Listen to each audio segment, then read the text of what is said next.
Assalamualaikum warahmatullahi wabarakatuh. Perkenalkan, nama saya Cantika Zaratus dari absen 7. Saya Najwa Mbak Fidala nomor absen 21. Di sini kami dari kelompok 6 akan menjelaskan mengenai daur biogeokimia. Pengertian: daur biogeokimia merupakan perpindahan unsur-unsur kimia melalui makhluk hidup dan lingkungan abiotik seperti tanah dan air. Proses ini terjadi secara berulang-ulang di muka bumi. Jenis daur biogeokimia.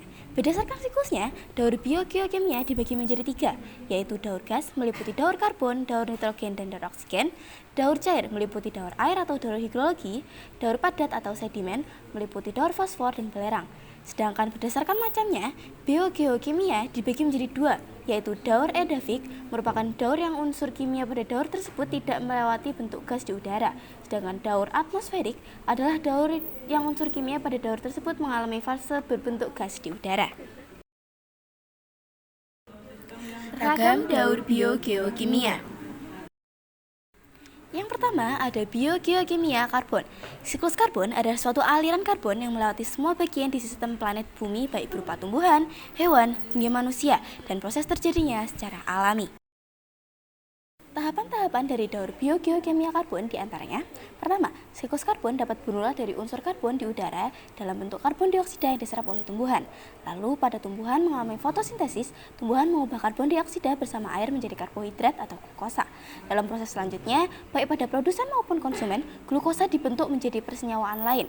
Pada akhirnya, karbon dioksida akan dilepas oleh konsumen ke udara pada waktu bernapas. Produsen dan konsumen yang telah mati juga akan diurai oleh bakteri pengurai, sehingga dihasilkan karbon dioksida yang dikembalikan ke udara. Siklus karbon tidak hanya terjadi pada jaringan kehidupan di daratan, tetapi juga terjadi di perairan.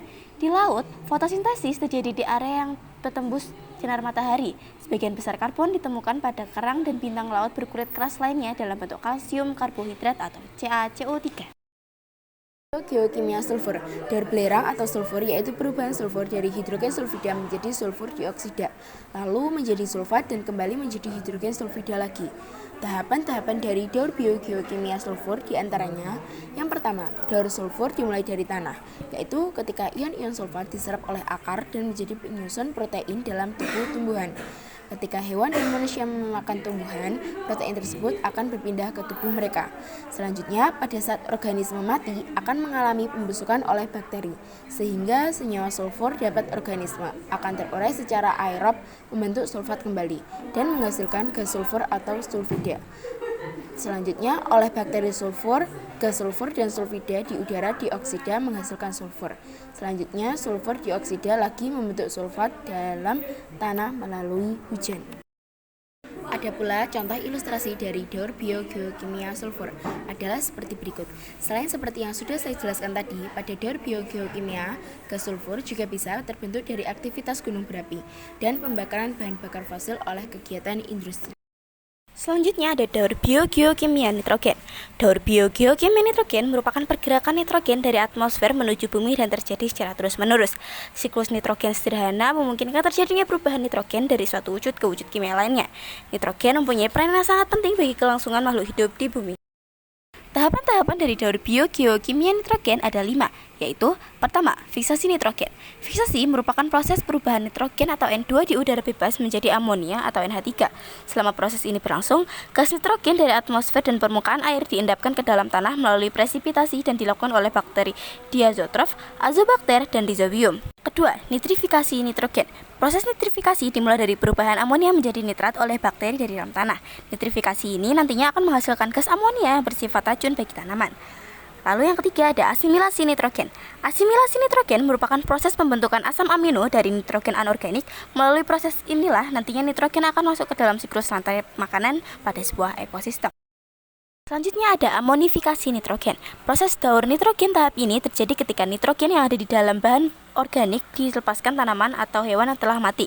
Nantinya bakteri atau jamur pengurai akan mengubah senyawa nitrogen bebas di dalam tanah menjadi amonium, yang kemudian menghasilkan amonia untuk berbagai proses biologis lainnya. Yang terakhir ada denitrifikasi nitrogen. Proses denitrifikasi nitrogen adalah sebuah proses di mana senyawa nitrogen kembali ke atmosfer dengan mengubah nitrat menjadi gas nitrogen. Ini merupakan proses akhir dari daur nitrogen dan terjadi secara anaerob. Denitrifikasi ini dilakukan oleh bakteri Pseudomonas atau nitridium yang akan memproses nitrat untuk mendapat oksigen dan mengeluarkan gas nitrogen bebas sebagai produk sampingan. Selanjutnya ada biogeokimia fosfor. Atom fosfor hanya ditemukan dalam bentuk senyawa fosfat. Fosfat diserap oleh tumbuhan dan digunakan untuk sintesis organik. Fosfor terletak di dalam batuan litosfer bersama mineral lainnya. Tahapan-tahapan dari daur biogeokimia fosfor diantaranya: yang pertama, batuan litosfer yang tererosi akibat hujan mengeluarkan mineral di dalamnya, termasuk fosfat yang kemudian menyatu dengan air dan tanah di bumi. Selanjutnya, ion fosfat tersebut kemudian akan diserap oleh tanaman sebelum dikonsumsi oleh manusia dan hewan. Setelah kematian, manusia dan hewan akan diuraikan oleh bakteri atau dekomposisi, sehingga fosfat menyerap kembali ke dalam tanah.